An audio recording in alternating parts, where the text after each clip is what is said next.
What does it take for Africans to be great? Do the people of those countries choose to be great? Till and when Africa truly is of a single mind, it will continue to be the fodder and the meal for the rest of the global average. I struggle to understand why I can land in Paris, get on a train and end up in Brussels, but if I want to move from Joburg to Gaborone, I must produce a passport. Who's the genius that came up with the scheme? You know, the Europeans are so quick to tell us that we can't bundle ourselves into a single block, but they've done it. This is a small extract from what Vusi Thembekwayo shared about Africa's future and the urgent need for unity and courage across the continent. He challenges us to rethink how we build, lead, and rise together. What he reveals will change how you see Africa's path forward. Let's watch the rest of the video. Yeah, quick word. The Europeans don't want you to do that because it's easy to understand. They don't want you to develop yourself, to develop your country, right? They did that, but they don't want you to do that. Okay? You must understand the game they're playing behind that. Know what I mean? Let's keep pushing.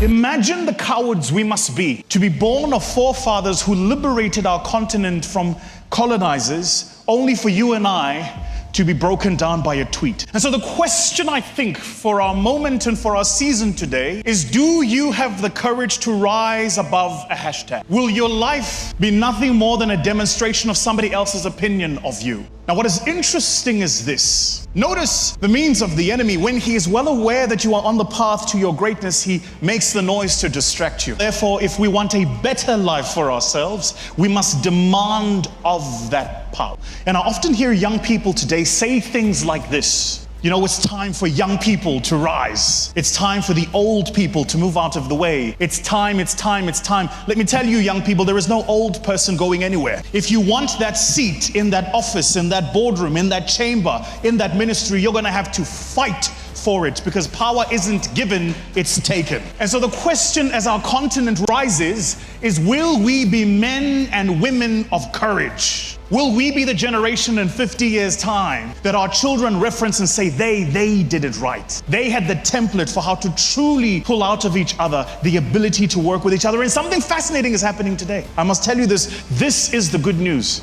The good news is that we're no longer separated. We now have the ability to find each other. The true question is, will we have the ability to build with each other? You see, to date, our building strategies all center on these borders that were drawn for us and not by us. In this moment and in this season, I think as a generation, we are called to truly understand what it's going to take, one and all, to work with each other, but to build with each other. It needs to bring together leaders in various spheres and various spaces who are at the frontier of what it's going to take to truly take our continent to next, whatever next might be.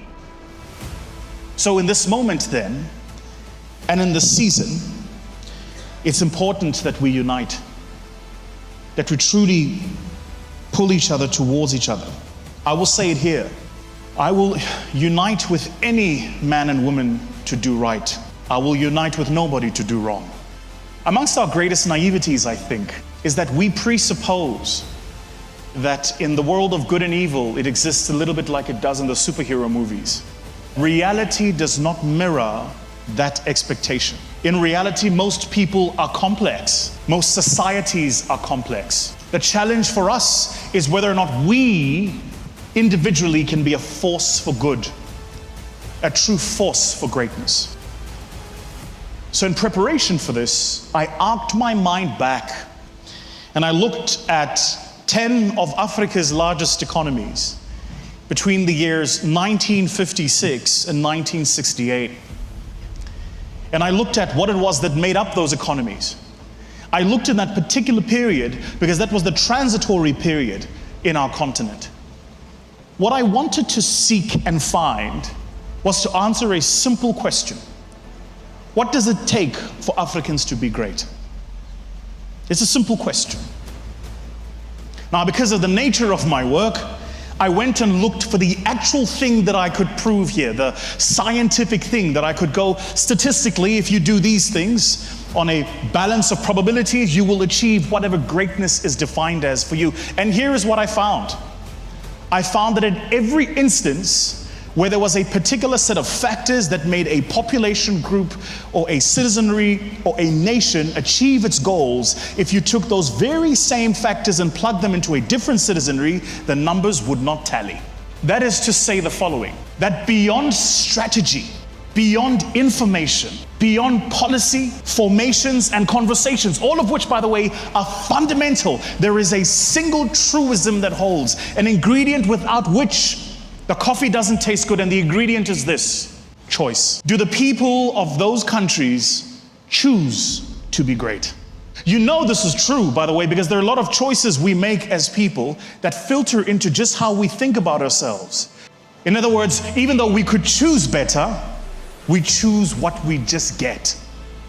That greatness is truly a choice. If greatness is a choice, last time, Pastor Pojo shouted at me for not having a presentation. I've got one today. There are three things then that I think we should all consider in this moment and in this season. The first, I think the era of demographics is dead.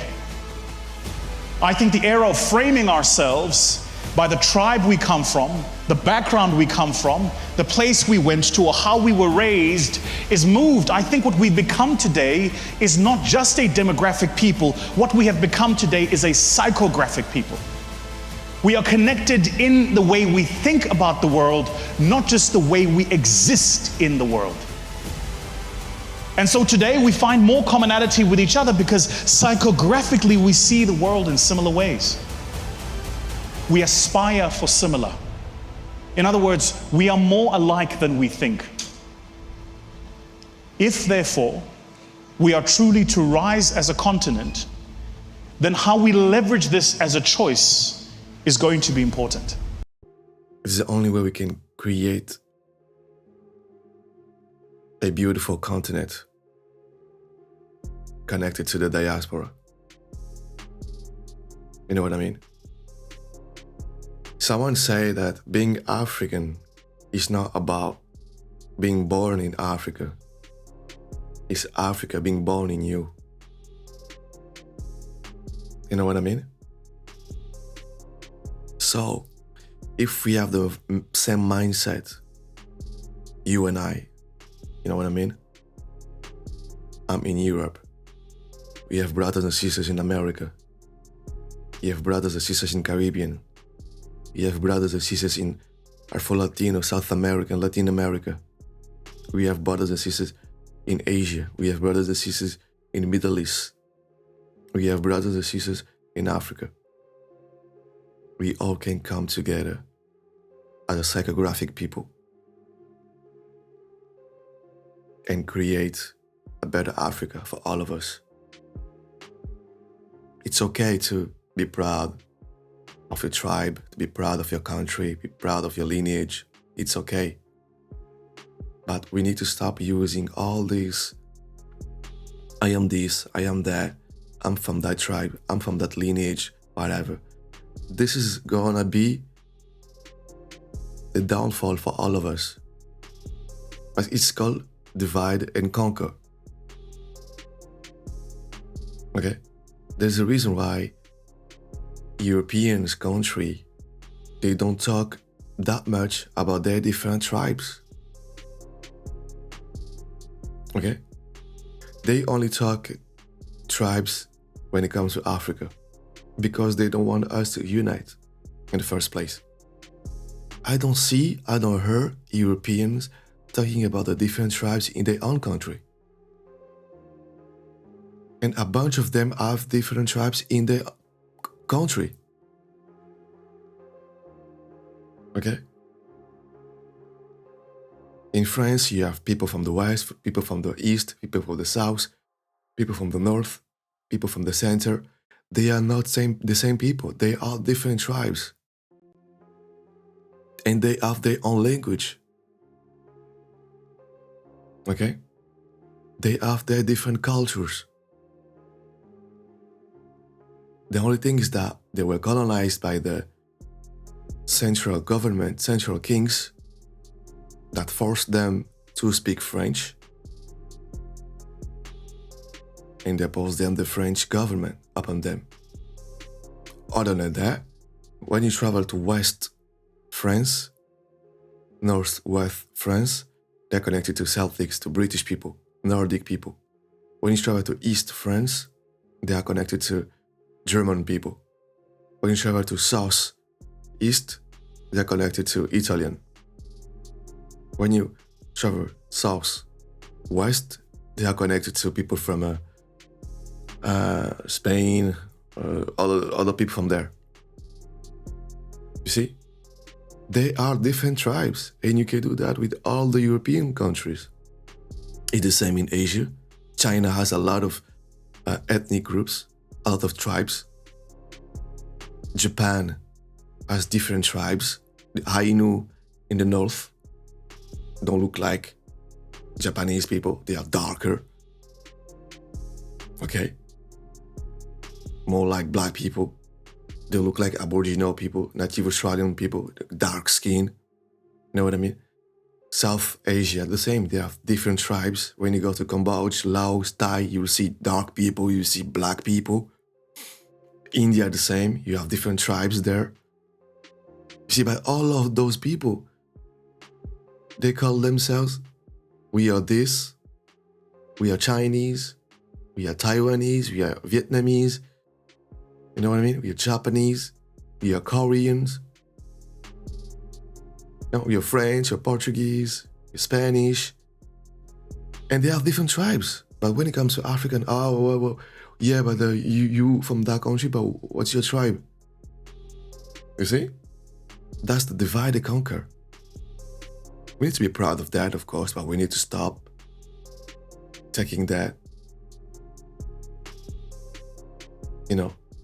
to build our relationship, our countries. Other than that, it's going to be all the time divide and conquer. And it's going to be easy to conquer us. Let's keep pushing. With the greatest of respect, I think in large part, the average is so distracted by internally what's going on. You're missing who you are in the global context of your continent. You're too worried about what's being said or who's japaying or who won the elections or what's next without thinking consciously about what you could do as an economy. As a consequence of this, absent of leadership, what happens? Everything that we have been seeing. And so the question for this moment, for each and every single one of us, is will we be the courageous men and women who recognize the season we are in? By the way, side note, a conversation we must have, and Brother Pojo, I don't know how we do this. We need to convene the leaders of this continent to talk about this visa story. This is a disaster. And let me just say the following. I struggle to understand why I can land in Paris, get on a train and end up in Brussels. But if I want to move from Joburg to Gaborone, I must produce a passport. Who's the genius that came up with the scheme? You know, the Europeans are so quick to tell us that we can't bundle ourselves into a single block, but they've done it. And so, even in my own native land of South Africa, the work as South Africans we must do is to conscientize each other about the continent. In my mind, and I was listening to your comments, ma'am, about the youth service, I'm seized to understand and failing to understand why we are not deliberately sending young people into other parts of the continent. Experience the culture, live with the people. Between now and December, I'm going to be in about 8 different African countries. In that same time, it's going to be easier for me to do 5 different countries in Europe than it will be to do 2 different countries in Africa. Less layovers, less time. I'm sorry, can we just pause, just one moment, pause the time. Who designed this nonsense? Who wrote the script? And here is my theory.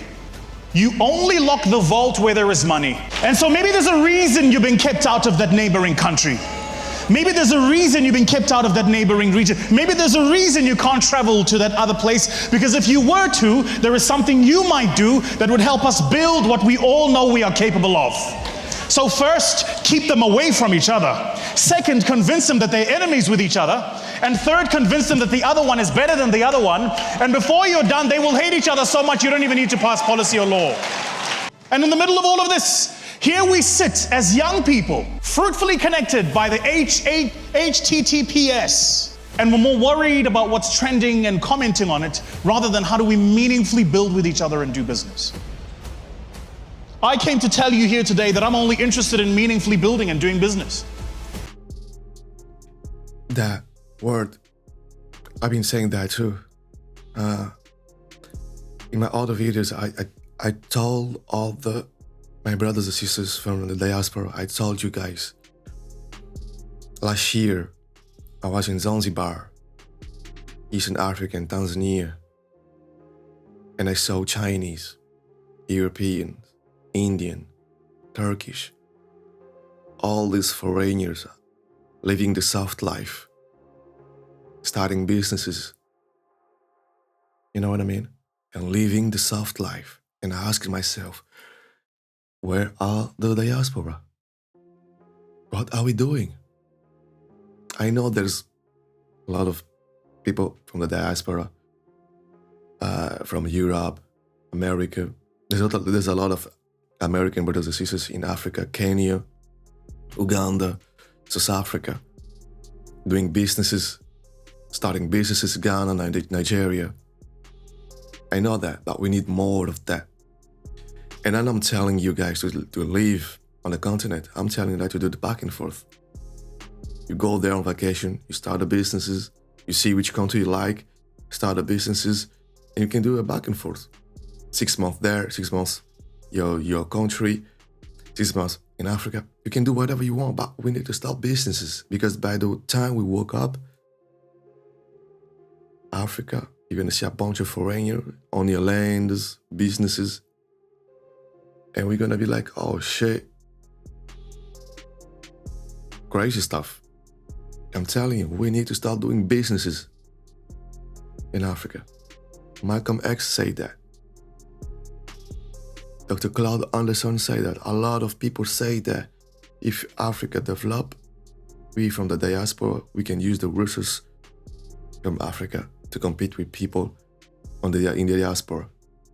That's it. That's it. But we need to develop the continent. We need to start the businesses there. Let's keep pushing, guys. I'm only interested in understanding how do we take the platform and put it in Johannesburg or put it in Cape Town? And how do we have not just this conversation here, but that conversation there? Because until and when Africa truly is of a single mind, it will continue to be the fodder and the meal for the rest of the global average.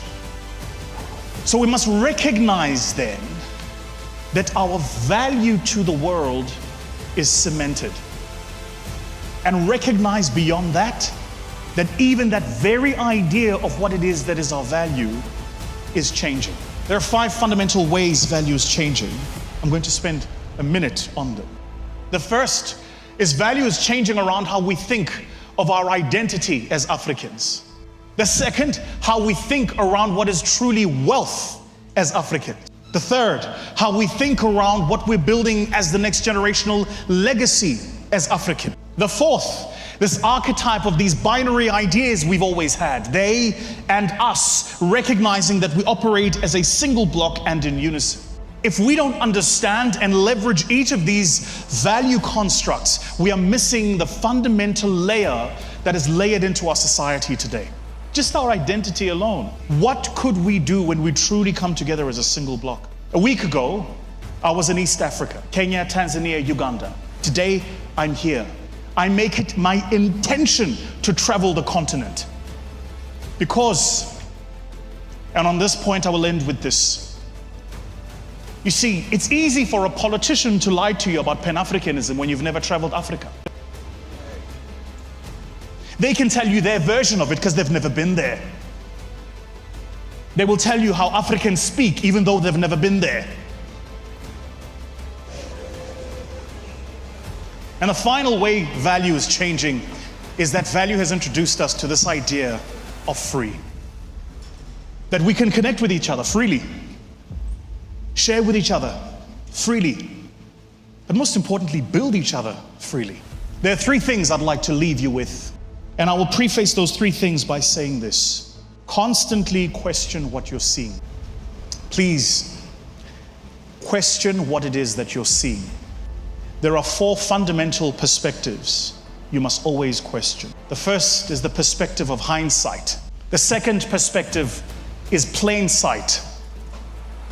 Plain sight.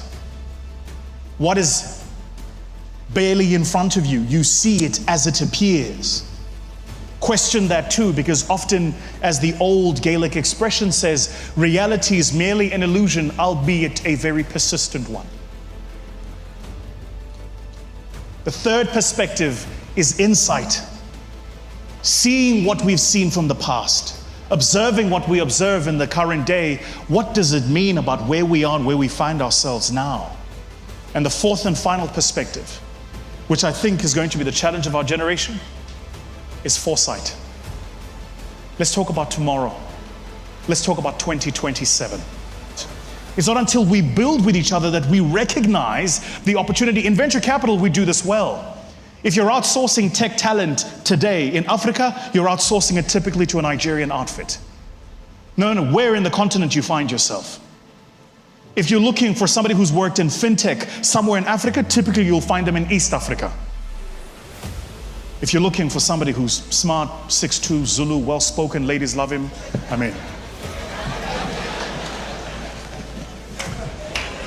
no, I don't personally know anyone, I'm just saying.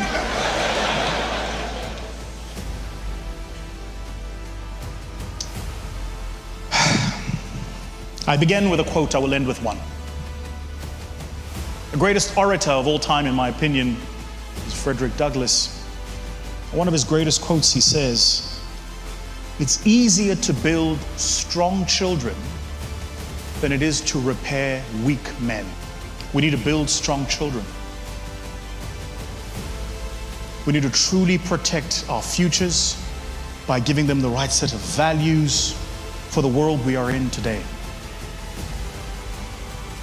And all of us, no matter where we find ourselves, in whatever crevice or corner to which you have been called, to do the work that's required to preserve for the next generation. What do you think is the biggest challenge holding Africa back from its true potential? Share your thoughts in the comments below. Let's start a powerful conversation. Yo, shout out to African half of the video. Amazing, amazing.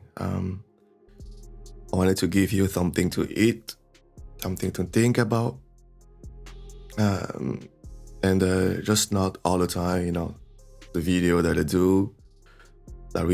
we share here. But sometimes it's good to have that food, that different food, to remodel, to center your mind, and everything you say is facts. And I love that. And I love the way he ended the speech with a Frederick Douglass quote. This is how we are connected. This is how Africans are connected to the brothers and sisters from America. This is how we love our brothers and sisters from America. You know what I mean? And yeah. Thank you guys for watching. Please subscribe to the channel, comment, like. This is your place. This is the African Minute. And yeah, see you next time. Take care of you and the family. Peace out. Thanks.